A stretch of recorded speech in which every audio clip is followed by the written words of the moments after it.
కాదు. మనుషులు ఎలా బ్రతకాలో అర్థం కావట్లేదు. సొంత ఇల్లు ఉందనుకోండి, మీకేటి సొంత ఇల్లు, ఆస్తులు ఉన్నవి, అమ్మ బాబు గడించిన ఆస్తులు ఉన్నవి, పుట్టుకతో వచ్చిన ఆస్తులు ఉన్నవి, మీరు హాయిగా బ్రతుకుతున్నారంటారు. లేదు, అద్దె కంపలో ఉన్నామంటే అబ్బా అద్దెస్తున్నారా, 20,000 అద్దె పెడుతున్నారా అంటే మీరు చాలా డబ్బున్న వాళ్ళు అంటారు. అసలు ఎలా బ్రతకాలండి బాబు? ప్రైవేట్ జాబులు అంటే జీతాలు ఎక్కువ అంటారు. ఎక్కడండి ప్రైవేట్ జాబులు జీతాలు ఎక్కువ?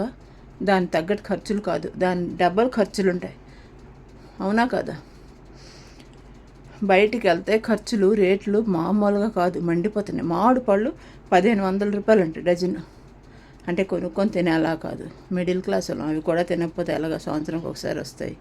అది పక్కన పెట్టండి. ప్రైవేట్ జాబులు చేస్తే ఇలాగా, గవర్నమెంట్ జాబ్ చేస్తే మీకేంటి గవర్నమెంట్ జాబ్? అసలు చెప్పాలంటే ఫ్రెండ్స్, ఇక్కడ వాళ్ళకి సొంత ఇల్లు, గవర్నమెంట్ జాబులు, కార్లు, బంగ్లాలు, అద్దులు 10 20 80 అద్దులు వచ్చిన వాళ్ళు కూడా ఉన్నారు. 80 అంటే 80 ఇల్లులు అద్దులు, అటువంటి వాళ్ళు కూడా ఉన్నారు. కానీ వాళ్ళు కష్టాలు ఉంటాయి, మేము సుఖపడిపోతున్నట్టు. అసలు నేను నా చిన్నప్పటి నుంచి ఇప్పటి వరకు నేను సుఖపడలేదు. ఎప్పుడు సుఖపడ్డం అంటే నాకు తెలీదు, కానీ నేను కష్టాల్లో కూడా ఎప్పుడు హ్యాపీగా ఉండడం మాత్రం నాకు తెలుసు. అందుకే నా కష్టాలు ఎవరికి ఎదురులకు కనబడదు. అలా నేను చూపించుకోను ఎదుటోళ్ళకి నేను కష్టాల్లో ఉన్నాను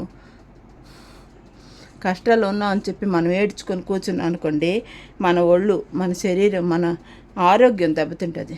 ఆరోగ్యం మహాభాగ్యం అని అంటారు కదా. మనం ఎప్పుడు ఆరోగ్యం కోసం చాలా ఇంపార్టెన్స్ ఇస్తాం. అవి ఇవి గోళీలు మింగి ఆరోగ్యానికి అతలు పడను, కానీ విటామిన్లు తింటాను. అలా అని మీకు చేయమని చెప్పట్లేదు ఫ్రెండ్స్. ఎదుటోళ్ళు బాగుంటే మనం ఆనందించకపోయినా పర్లేదు, కానీ ఏడకండి, దయచేసి ఆడొద్దు. ఎదుటోళ్ళు ఎదుగుతున్నప్పుడు దయచేసి ఆడొద్దు. మేము బాగుపడిపోవాలి, మాకు సొంత ఇల్లు అయిపోవాలి, మాకు అన్నీ అయిపోవాలి, కానీ ఎదుటోళ్ళు మాత్రం ఎదగకూడదు ఫ్రెండ్స్. అసలు మధ్యలో వచ్చి ఎవరైనా సంపాదించి ఏదో కష్టపడి వాడేదో ఎదిగాడు అనేసరికి మధ్యలో వచ్చిన ఆస్తులు మధ్యలోనే పోతాయి అంటారు. ఫ్రెండ్స్, ఎలా ఫ్రెండ్స్ ఎదుగుతారు ఈ మిడిల్ క్లాస్ వాళ్ళు? కష్టపడి ఎంతో నానా సంకలనాకి వాడు ఎదుగుతాడు. మధ్యలో వచ్చిన ఆస్తులు అందుకే విర్రవీగిపోతున్నారు వీళ్ళు, మధ్యలోనే పోతా అంటారు. అలా అనకండి ఫ్రెండ్స్.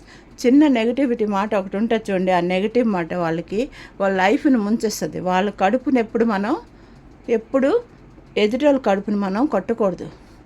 దేవుడు మన కడుపు కొట్టేస్తాడు ఏదో ఒక రోజు. అప్పుడు చాలా బాధ. అన్నీ ఉన్నా కూడా మనం కూర్చొని తినలేము, అన్నీ ఉన్నా కూడా తినలేము. లాక్డౌన్లో క్వారంటైన్ మనకు చెప్పింది కదా. అందుకే ఫ్రెండ్స్, ఎదుటోళ్ళు ఎదిగేటప్పుడు మనం దయచేసి ఏడొద్దు.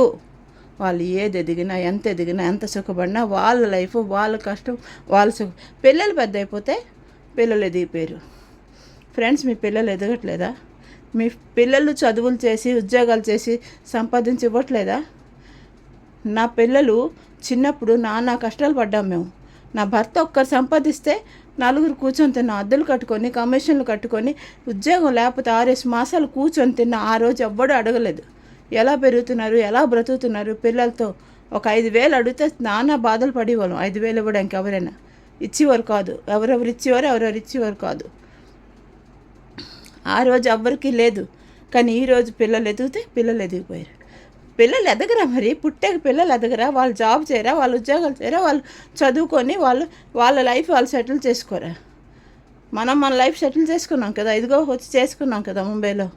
మరి వాళ్ళ లైఫ్ వాళ్ళు చూసుకోరా? వాళ్ళు మమ్మల్ని పోషించేస్తే జీవితాంతం, మరి వాళ్ళ లైఫ్ ఎవరు చూసుకుంటారు? మేము వాళ్ళు మాకు నలుగురు కష్టాలు అవునండి, సుఖాలు అవునండి, ఒకరికొకరు. నా పిల్లలకి నేను పెంచాను కష్టపడి, వాళ్ళు పెద్ద అయ్యారు.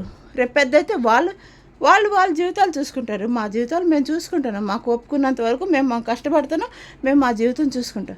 అంటే ప్రతి తల్లిదండ్రులకి చెప్తున్నా, ఒక మిడిల్ క్లాస్ వాళ్ళు ఎంత కష్టపడి ఎదుగుతారో, వాళ్ళు ఎదిగాక పిల్లలు ఎదిగిపోయారు, పిల్లలు బాగుపడిపోయారు. అబ్బా మీకేటి ఇలాంటి మాటలు దయచేసి అనొద్దు.